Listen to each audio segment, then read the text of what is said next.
I still remember very early in my relationship with my husband, and I was telling him something that was particularly upsetting, and he just looked at me, and he kept looking at me, and then he said, "What?"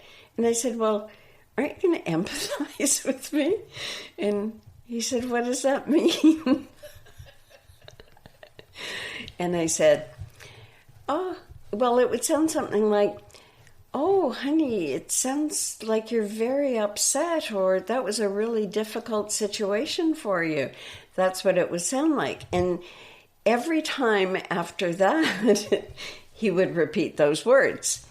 And it wasn't that, he was tuning in or he actually got what I was feeling, but he knew that's what needed to be said, and that he made that effort, and that's what has the most meaning. Like berating someone for not being connected to their emotions, very shaming practice, but you may or may not be surprised at how many people do this for, when their partner does not know what they're feeling, and they take a go at them because they actually can't believe that they don't have a connection to their emotions. But that's the reality.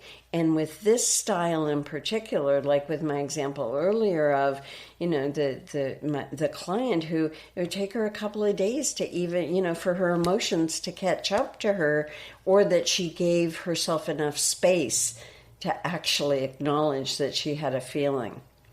The other thing that they have challenges with, and this is where it can look like this style is dominant, is when you impose change on your partner. Like you blindside them, you say something, you change something out of the blue, and all of a sudden you get this, "No, we're not doing that." And it's like, where did that lovely, complying person go to? Because they just become so rigid and not wanting to move. And despite, I love change, lots of personalities who really enjoy change and are flexible, can change on a dime. Not everyone likes to change. And this personality type, introverted sensing, absolutely not. They need to be warmed up to it.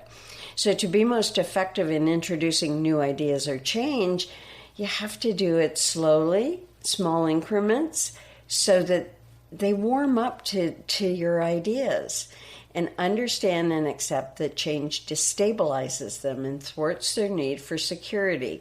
They like what's familiar, and change creates anxiety because of the uncertainties about, how do I act in this new situation? And will I know what to say? Will I know what to do?